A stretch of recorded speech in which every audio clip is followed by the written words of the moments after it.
make a move in the ring. You can hit me with a word you fling.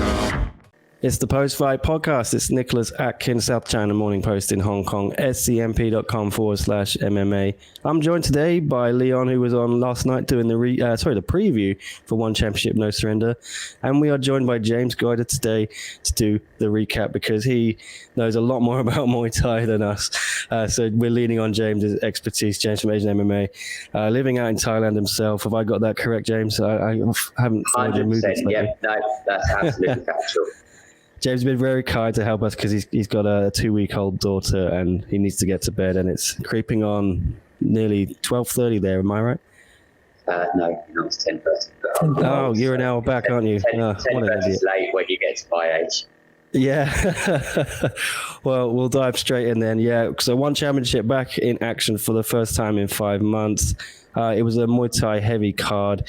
A couple of MMA fights though for everyone, but yeah, we'll kick off with that main event. Rodtang retained his belt against Pet Down Baby Shark. It was a pretty good scrap, wasn't it, James? Fair result. I don't think anyone saw it going the other way. No, I mean, I thought Rodtang might have won every round. And the things with the One Super Series judging is they like aggression, and Rodtang is nothing if not aggressive. He's always on the front foot, looking to land those like 4 or 5 punch combos, and he swings so wildly, You just see it. There is sometimes if it's like an elbow or something at short range, the judges might miss it. When Rodtang swings, his punches travel such a long way that there's no missing them. So I think his style is absolutely perfect for the One Super Series scoring. And I also think having the smaller MMA gloves also really, really suits him. I mean, he's probably not the best in Thailand at his division in Muay Thai. He's definitely one of the best. He's up there. I mean, he won, I think, 10, 11 fights in a row until he lost one recently, sorry. But with those, with the MMA gloves on, with the One Super Series scoring, I don't see anyone beating him at the moment. It really suits him. He's really entertaining as well. He's fun to watch. I just like it when you see the Thai fighters going in and they just go for it. Not all of them do, but it's like, Yodson really went for it. Rodtang really went for it. And I think that's what you want to see when you see these kind of Muay Thai fighters fighting on a slightly bigger stage than they're normally used to. Leon, as a non-aficionado of Muay Thai, what did you make of it? Same really. I mean, there's not many fighters more fun to watch than Rodtang. And for me, there's not many more fighters more intimidating because, as James said, he's so aggressive. And his whole demeanour and the way, I love it when he got hit by Haggerty in the thing, in the last one, he just went, it's like a bulldog, and then just went straight forward. You're only going to beat him by outclassing him with Muay Thai. You're not going to out-toughen him. You're not going to be more aggressive than him. He's just, from a fan's point of view, he's so fun to watch. He's so aggressive. Who doesn't love Rodtang? Petchdam has outclassed him in the past, and he's capable of doing it. Tonight, he couldn't cope with Rodtang's aggression. I mean, whether it was like the smaller gloves and the fact that the smaller gloves meant that Rodtang's punch carried a little bit more impact. I mean, I think he landed a body shot quite early on. And Thai fighters are very good at sort of having the poker face, because if you show you're hurt, you're going to lose the round, you're going to lose the fight, in an instant. So you can't show that you're hurt. But Rodtang, he landed a hard body shot early on. And I just wonder how much that affected Petchdam, because he wasn't really moving very well. He was getting trapped in the corners, which is exactly what he needed not to do. He wasn't kind of circling out and picking Rodtang off on the way in, which I'm sure was the game plan. So I think maybe Rodtang hurt him early on, but he did a really good job, Rodtang. He just didn't let Petchdam fight his fight. He just put on constant pressure, and I just think that Petchdam was just never really comfortable. So James, theoretically, could Rodtang defend that flyweight belt again with Bangkok hosting the next 5 cards, I think it is, for One Championship? They're going to be there for another 7 weeks. Could he be back in action soon? Yeah, he definitely could. I mean, if you look at his record, prior to the whole COVID-19 situation, I mean, he fought every month basically, and those were 5-round fights in Bangkok. So he's used to having a fight, maybe having a week, 10 days to recover, then doing a 2-week training camp, and then fighting again. That's just a normal routine for a Thai fighter. So could he fight in 2-3 weeks' time? He probably could. I mean, unless he's picked up some kind of a specific injury. But I didn't really see him taking a lot of damage in that fight. So I don't think he could fight next week. I think, 3 weeks might be possible. it all depends on what one championship's got scheduled. I just see they've got a bantamweight tournament that they just announced earlier, so I've no idea what they've got in mind. And also Superlek, I would guess, was next in line to face, and Superlek also fought tonight. So whether one championship would let them fight twice in the space of a month, I'm not sure, because the medical protocols are quite strict, much stricter than they would be at Lumpini or Amsterdam. But from the fighters' point of view, I'm sure they'd be well up for it. I'd be I up think for we'll it, definitely definitely. see it before the end of the 6-week period, by the 6th card. Although apparently he's gone to hospital after the fight. Well, hopefully no damage, no long-term damage. I don't see any damage he got. I'm not sure if that's just precautionary but he'll definitely want to fight again in Bangkok in the next, however it is, 12 weeks. Yeah, I think they're there till mid-September. I wouldn't be shocked to hear that he had an arm injury, because Pechdan was landing those body kicks. He wasn't really landing many to the body that I saw, but he was landing a lot that Rodtang was blocking with his arms. And you're probably not going to get a lot of credit from the judges, certainly not in the one championship, for a kick that's blocked with a fighter's arms. But blocking kicks with your arms is not a great idea, and especially the way Pechdan kicks. I mean, he kicks, as hard, if not harder, than maybe anyone in the sport of Muay Thai, and that's quite the accolade when you think that most Muay Thai fighters kind of kick orientated when they attack. So he was kicked hard on his arms, maybe 10, maybe 20 times. So if he emerged from that fight with a broken arm, it wouldn't surprise me at all. So you say he's gone to hospital. I think that's one to watch. That's true. I mean, they tend to block a lot in MMA, but like you saw with Pech Morokat, that kicks he caught, which is, I think, a bit more of the way in Muay Thai. Like you say, Rodtang was just blocking them with his forearms, and quite a few times, I wouldn't want to take a kick to the forearms and pet down. That was very interesting, actually, in that fight. That was a very, very clear that was like something they'd worked on in training with Pech Morokat, because Yorton plays a southpaw. He's got that left kick. It's very hard. But again and again and again, like you say, Pech Morokat, he wasn't trying to block it. He wasn't getting his knee up to check the kick. He was just catching the kick. And then when he caught the kick, he wasn't trying to sweep, which I would assume was because they've been told that you don't get a lot of credit on the one Super Series scoring systems for sweeps. So he was repeatedly catching the kick and then throwing like 2 or 3 punches, which is something that you do see it kind of in the Bangkok stadiums, but certainly not with that frequency. So it's obviously a very specific strategy, and he won the decision. So to that extent, I think it worked. Yeah, nice segue there. It was a majority decision. Pech Morokat defended his featherweight Muay Thai World Championship against the boxing computer Yod Sankle, Iwe Fairtex. This one was a bit closer, though, I thought, James. You could have maybe seen a judge going for Yod Sankle, or were you with Pech Morokat? I to be honest, I really liked the way that Yod Sankle fought. He made the fight. He made that a good fight by constantly pressing forwards, pressing the action, putting Pech Morokat on the back foot, trying to trap him in the corners and throwing those punches. And he made Pech Morokat fight, when I think Pech Morokat would have liked to have been a little bit more elusive and would have liked to have slowed the pace a little bit more. However, the difference between Pech Morokat and Pechdan is that Pech Morokat was just a little bit slicker. He did a very good job of just avoiding Yod Sankle's power, just unbalancing him with counter kicks and just not getting trapped and not letting Yod Sankle score with like 4 or 5 strikes in a row. I think Pech Morokat was clever. I also think Yod Sankle, maybe the pace that he set in the first round, I mean, I think he's well into his 30s now. I think he just couldn't quite keep that up for 5 rounds. I think he really needed to kind of hurt Pech Morokat in the early exchanges. And he definitely got the better of him in the first round, but he didn't really hurt him. And then you really saw Pech Morokat kind of like come on stronger in the latter stages of the fight. I see. He definitely started off the stronger fighter, and he got the cut at the end of the second round as well. Well, the cutman done an unbelievable job there of just stopping that, because that looked like quite a nasty cut initially. And then, like you say, Pech Morokat, in the 3rd, 4th, 5th round, just got going more and more. Yeah, that's an interesting point, because one championship has used the same cut team for every single show. I mean, going all the way back to September 2011, the first show, they had the first cut team, the same cut team for every show. There's a guy called Salvan Lagumbai in Cebu who has a lot of experience in boxing, really knows what he's doing. And he brings a team with him from the Philippines. They've done every single show. So this was the first ever show that cut team hasn't done, because obviously they can't fly in. And I'm sure there was a lot of situations. I mean, the referees that we saw tonight, I've never seen those referees before. I imagine behind the scenes, the guy doing the sound, the guy doing the lighting, the guy doing the pat downs, whatever. I'm sure there was a lot of people that had maybe never done it before.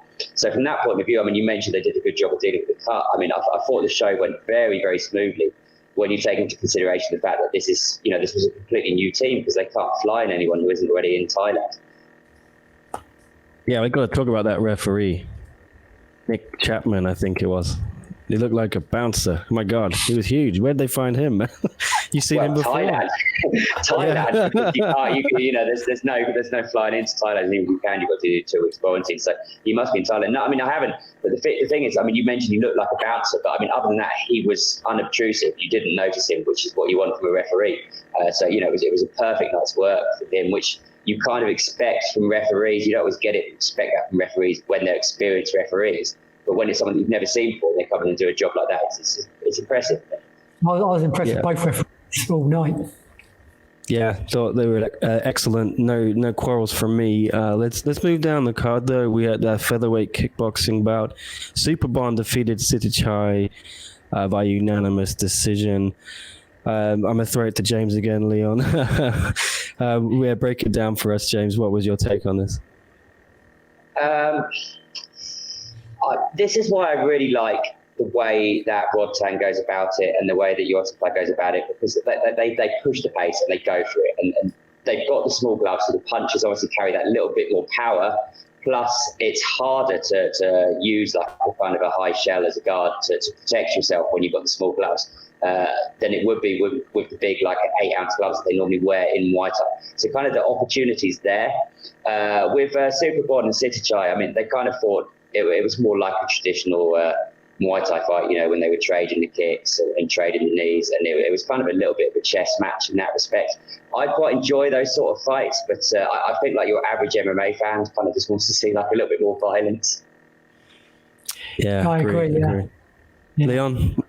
Again, yeah, it was just a great display of kickboxing, wasn't it? But again, it wasn't the all-out brawl you get in a Rodtang fight. It was just very technical, and they kind of outdone each other. They were both kind of equaled themselves out a little bit because it was so even.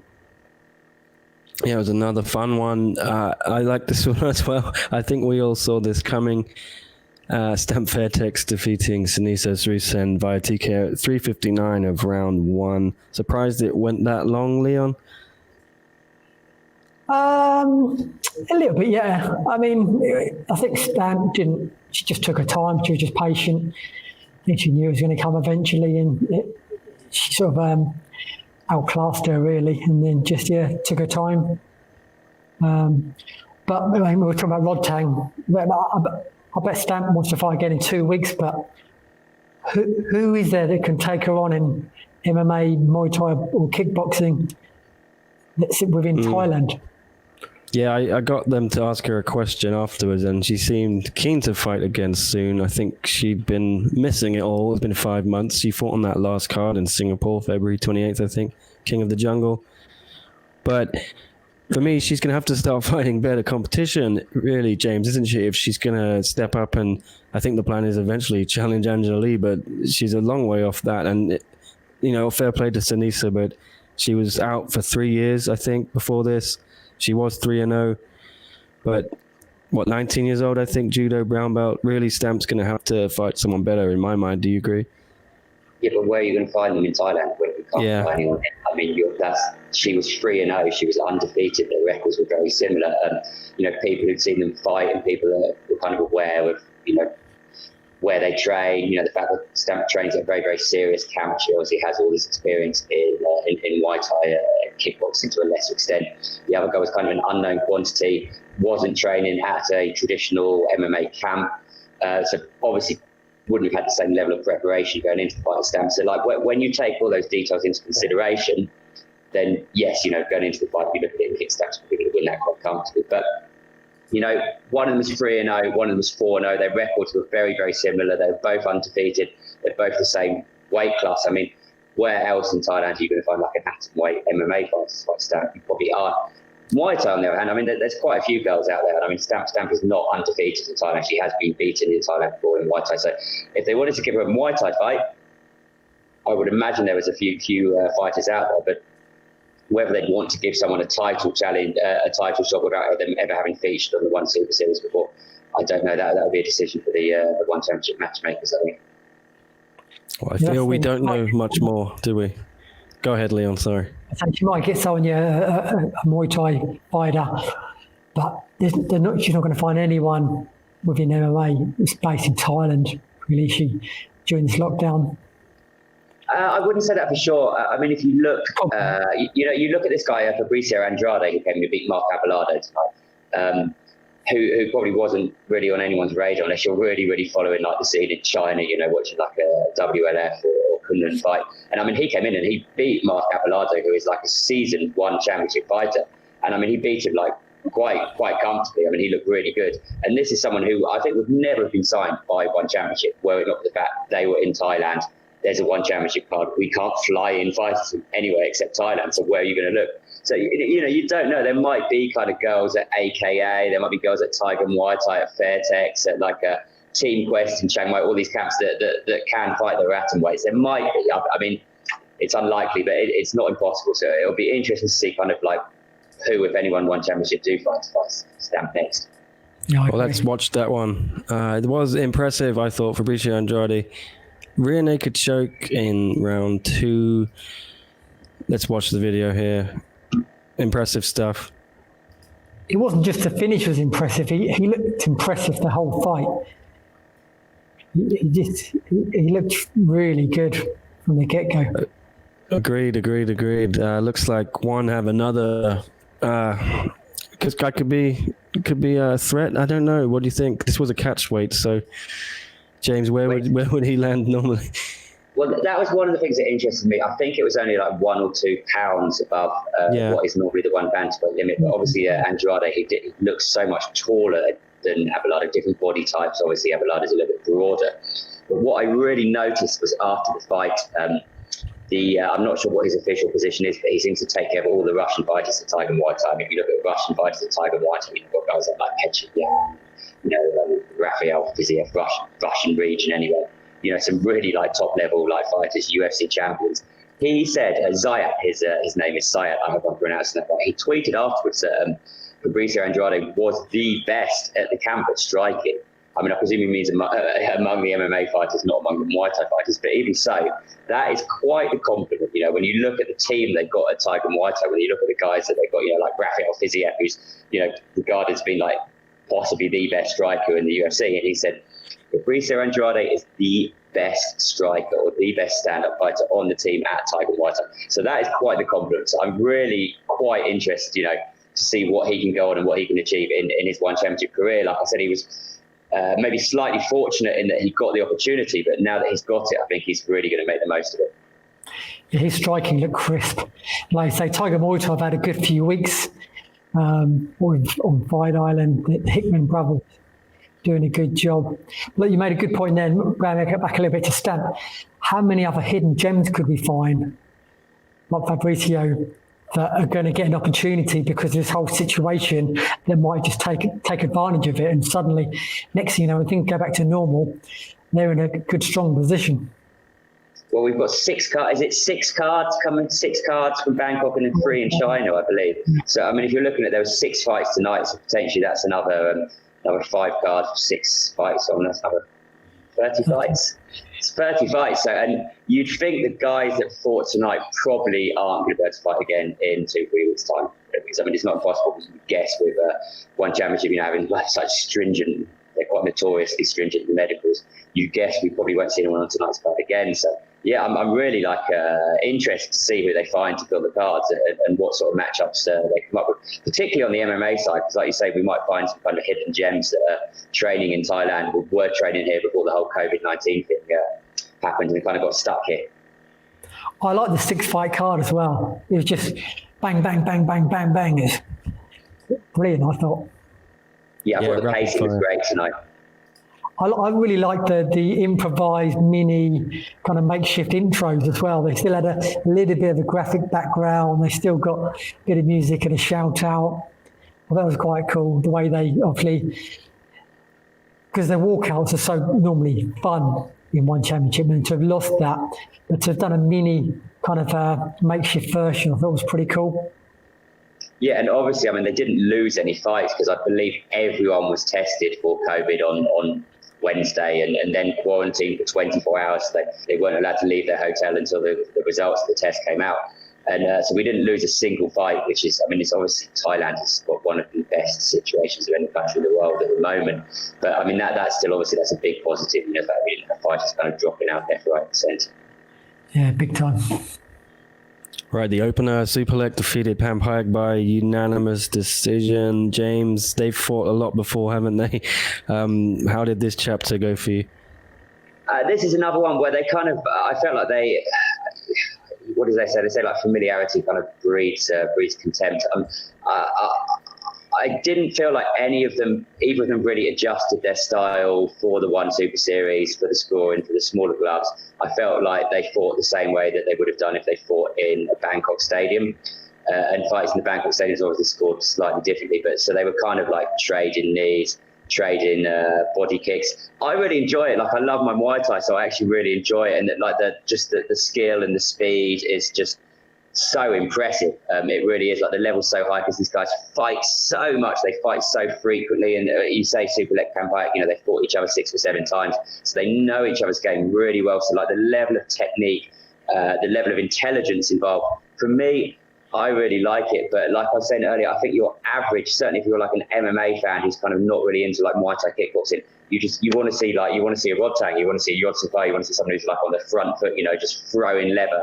And Pampayak and Superlek, they're not really those type of fighters. So I enjoy watching them fight, but I'm not sure kind of whether that's the type of fight that's really going to like bring in your casual fan who isn't really familiar with Muay Thai and make them a Muay Thai fan. I completely agree with that, yeah. And I'm the same. I really enjoy the technical side of it. But like I say, I think it's funny, MMA fans are quite well known for complaining when fights go to the ground. They like their striking. But at the same time, do they appreciate the pure skill in like a Muay Thai clash like that one where it is a chess match? Like I say, an MMA fan will probably more likely want to see a Rodtang fight. And you can't really blame him. Like I say, Rodtang's so fun to watch. But I like the technical side of it as well. I believe Superlek and Pampayak were ranked like 1 and 2 in the flyweight rankings. So I would imagine that Superlek is next in line for Rodtang. And so that's always entertaining to watch, you know, when you've got Rodtang who's really trying to push the pace, trying to make it fun, like Yodson Fai did as well. And then you've got another fighter who's maybe kind of trying to like parry and counter and stay away from them, but you know, score enough to stay ahead on the card.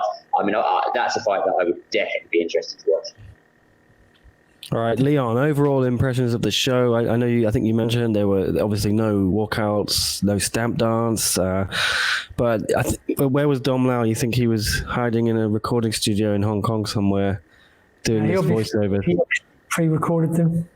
Do you think? Just one for each winner, yeah. Because you could tell, because he just said the red corner and then he didn't need to.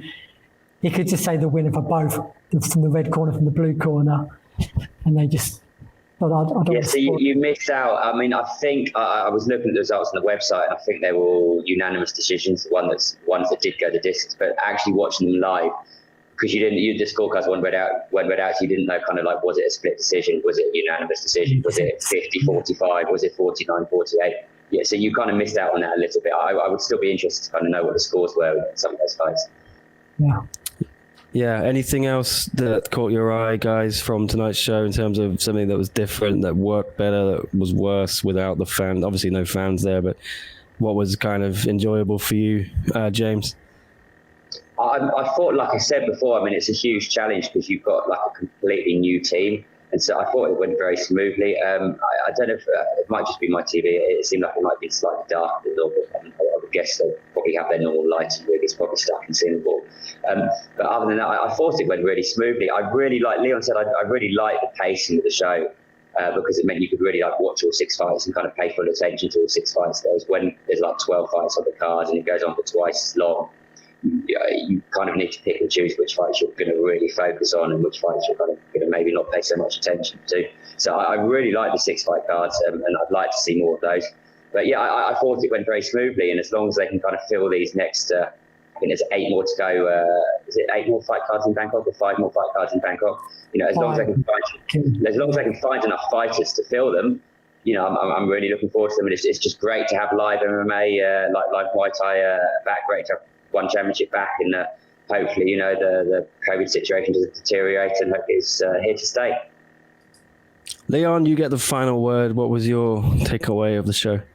I agree. I enjoyed the fight. I enjoyed the way they ran it. I like the way they had Steve and Rich Franklin in the studio in Singapore, and obviously Mitch and Michael were in their home cities, Manila and Melbourne.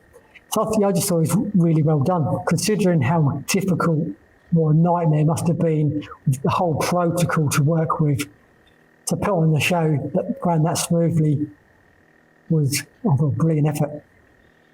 All right. Yeah. Thanks, James. Thanks, Leon. James, where can everyone find you? Give yourself some plugs quickly. Look, everyone find me. I'm not with my home address. No, yes, you'd see his Twitter there, but yeah, where can people find your content?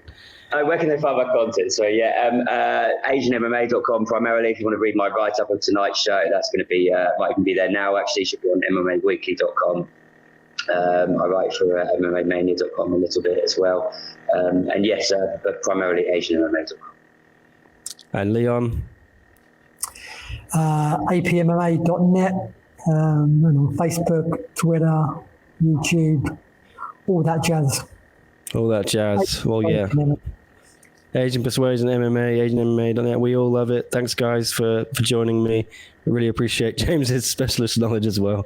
He did a lot better than Leon and I did yesterday, trying to break down the card. Yeah, thanks, guys, and hope everyone enjoyed it. We'll see you all again. Is it 2 weeks, I think, for the next No Surrender card? Yeah, August 14th. Okay. Hey guys, Sasha Platnikoff here, letting you know to tune in to SCMP Post Fight for all your weekly martial arts news.